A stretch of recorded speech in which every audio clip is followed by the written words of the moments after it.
So it's really nice to be here today. When I thought of a topic to speak about as a lightning topic, I really wanted to speak about this thing called gradients of agreement.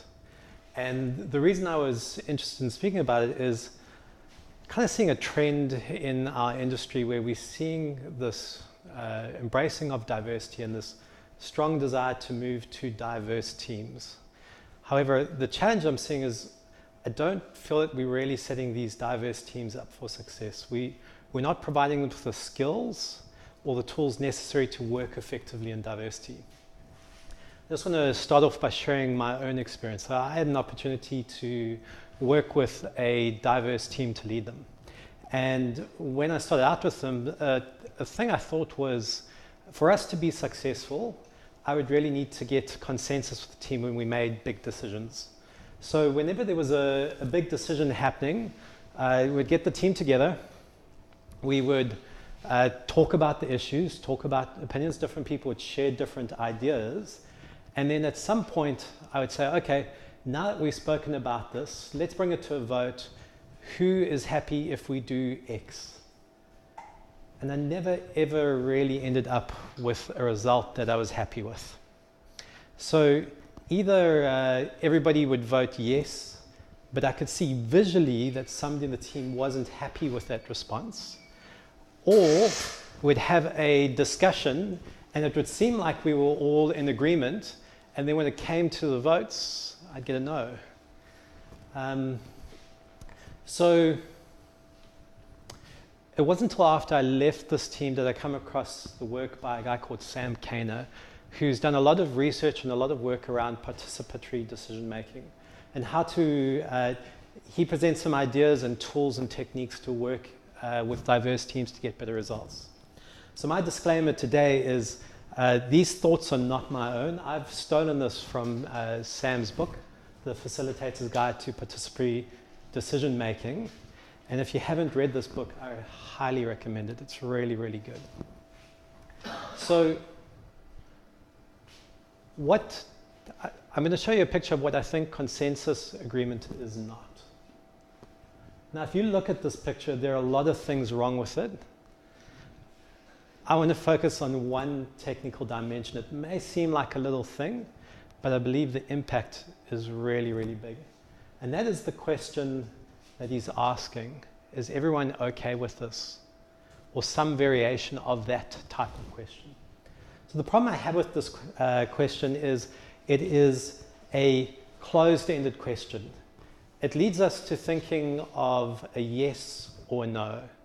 And when you respond with a yes or no to a proposal, you think of that response in a binary way.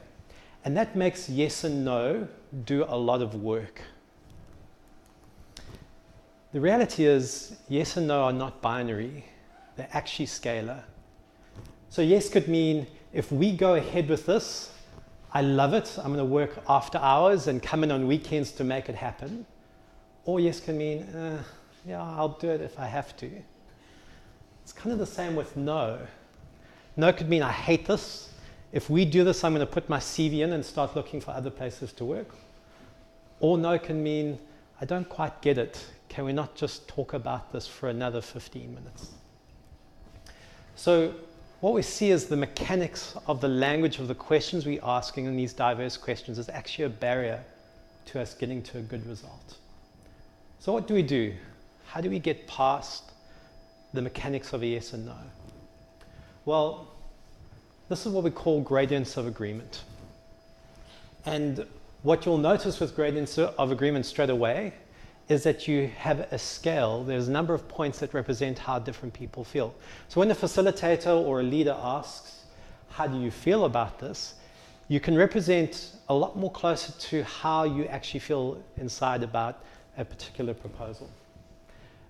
Now, one of the things is we can adjust the gradients of agreement, and there are lots of variations in it. In this one, we've gone down to 6 points and we've changed the words in it. And in fact, this is something that Sam actually encourages. He says you should be adjusting your gradients of agreement to suit your organizational and your cultural needs. The only suggestion, or the big suggestion he makes, is if you do adjust the number of gradients, don't go lower than 5. So what they found is with research that as soon as you start going below 5, you lose meaningful insights and you don't actually represent where people are. So I want to just do a quick practice run with how this would work. Let's say we have a hypothetical problem. We present it to a group of people and we ask them how do they feel about it. And they respond with a result like this. So what I can see by this straight away is there's nobody sitting on the left. We have consensus. But we're not at a perfect solution. And in fact, we might not get to a perfect solution. We might just not have enough time, or it might not be possible because of the diversity amongst those people. Now, this is where your participation comes in. Who with a result like this would move ahead with that proposal? Okay, that's interesting.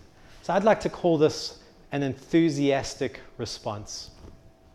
Now let's do a different scenario. Let's say we have exactly the same proposal, and when we poll for a result, we get a response like this. Now if you look at this straight away, you'll see a couple things. First of all, we still have consensus. We have a supermajority. Between 4 and 6, we still have 7 people. But they're not exactly in the same place. Now if you were a leader, and you were asking your team if they wanted to go ahead with this proposal, and you saw this response, who is going to move ahead with it? Show of hands. So it's interesting. Even though both of them were yeses, the way you felt with this response was very different to the one prior to that. And that's the power of gradients of agreement. It gets past the yes and no, and starts getting you to where the meaningful conversations can happen. So a question I want to ask is, when is a response like this good enough to move forward? Because it seems from the group here that nobody wants to move forward with that result. Well, that's an interesting question. I can think of a few situations where that would actually be appropriate. So let's say we had a situation where we wanted to move next week's meeting half an hour earlier, and we did a poll, we got a response like this. That's probably all right. That would probably work. In fact, if we want to look at like some general principles, I can think of 3 general scenarios where a response like that would be appropriate. The first is the example of the meeting. It's small stakes, low impact.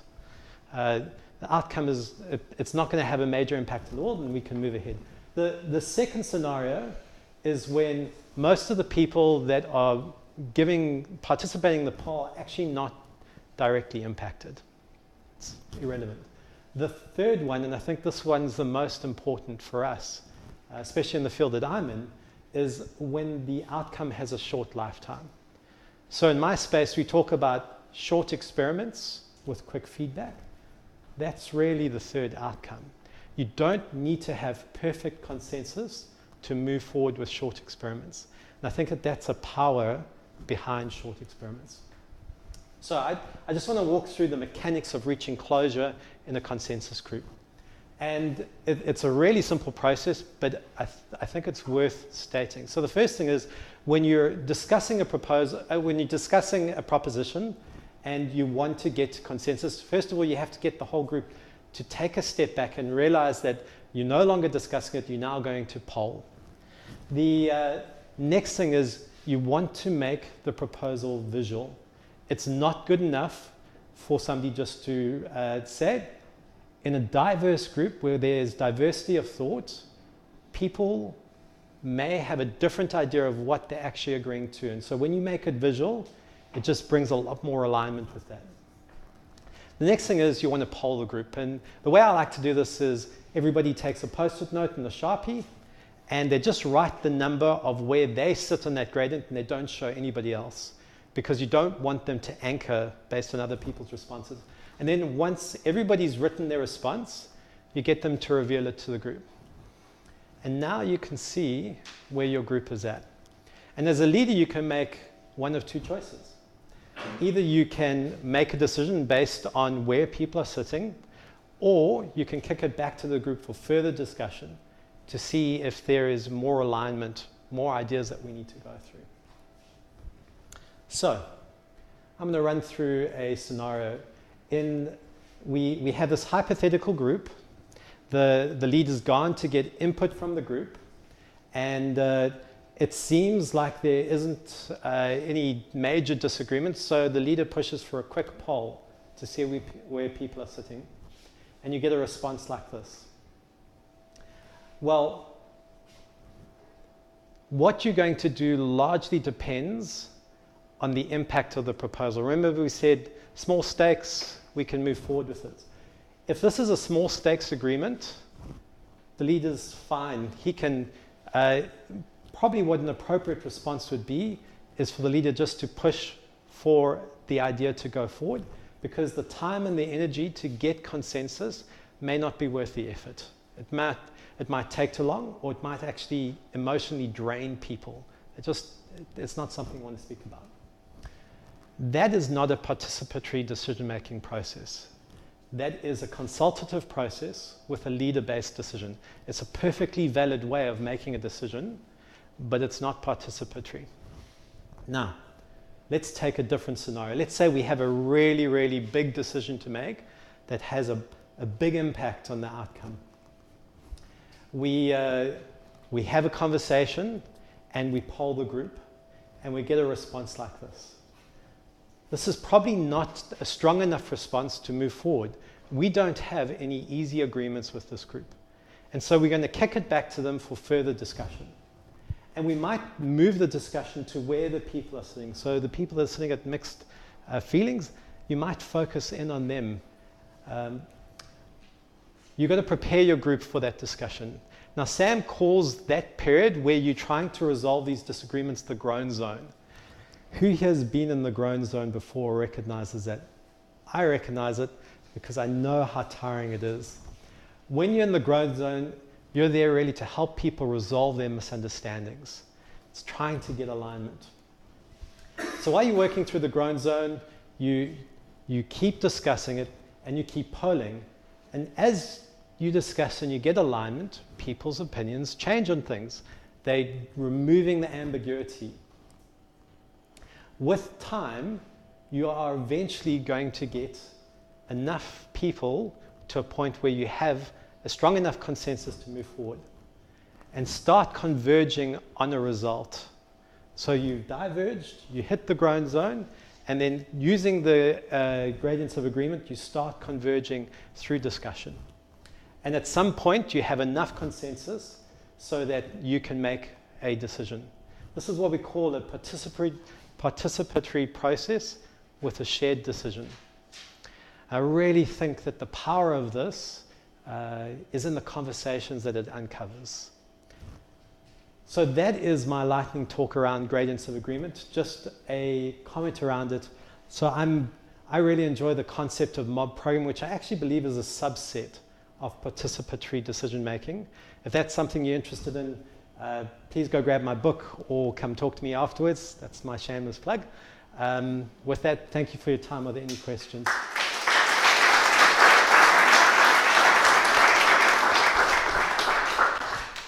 Got 5 minutes for questions. Yeah. How do you make sure there is a participatory process rather than being persuasive process? Yeah. Okay. So, really good question. I think my advice would be to look at some of the suggestions that Sam puts in his book, because getting through that groan zone where there are a whole lot of things at play, there are techniques depending on the personalities and what's going on. So you might have people that are really strongly opinionated and you want to bring their opinions down to allow people that have softer voices to come up. There's a whole bunch of things that go through that. I think the book's about 200 odd pages and it walks through those techniques.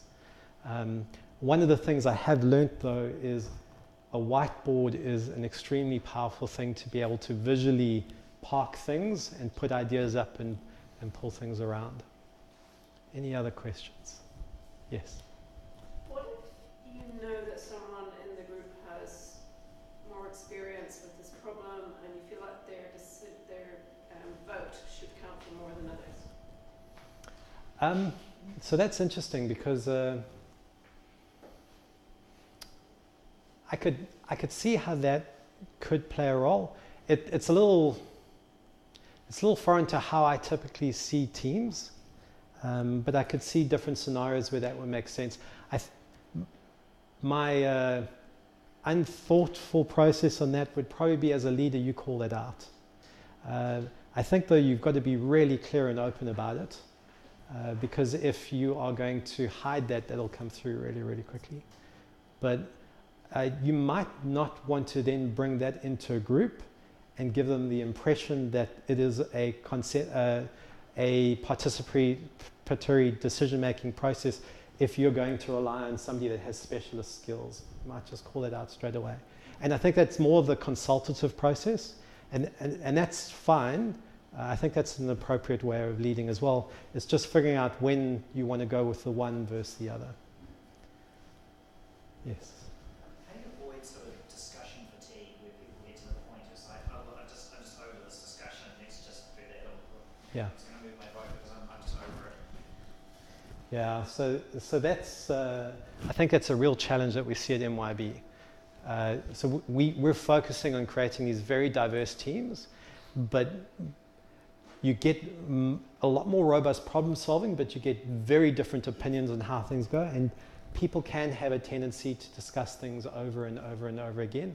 And I've been in some meetings where I felt like people just gave up and went, well, we'll do it your way because I don't want to spend another hour of my life talking through this. Again, I would just defer back to Sam's book. He has some really tangible techniques around that, and getting through that groan zone. And like I wanted to go through some of those techniques, I just didn't feel like they would go through in a lightning talk, and I probably couldn't give them justice in a 5-minute Q&A as well, unfortunately. But good question. We've got time for one more question. Yeah. All your examples, everyone was moving to the right to agreement. Yes. So but really, it's okay if people disagree and don't like the option. It's more dangerous when they don't in the middle and they don't understand. Yeah. Okay, if you have disagreements, you still reach it. Yeah. So mine was great. We discuss more, and more people come on board, and we discuss more, and more people come on board, and you might have a scenario where you discuss more, and they move further and further and further apart. I think as a leader, what that's indicating is that you're not getting a lot of buy-in on that proposal, and that's going to be a really, really high-risk idea to go forward with. So that's where you've got to make a call on, like, what is the outcome that we want to achieve in this? Getting to that consensus where everybody's happy is important, because typically those are the people that are going to be doing the work. But there are situations where that isn't important, because maybe they're not doing the work and you don't need to get to consensus on it. So that's kind of that second scenario we spoke about again, where it's more of a consultative process. You just hear what people say and then go with the area that you want to go with. But I don't know, I'm still really, really new at this and making some really great, humongous mistakes in trying to get that right. Okay, so thank you guys. Thank you for the questions.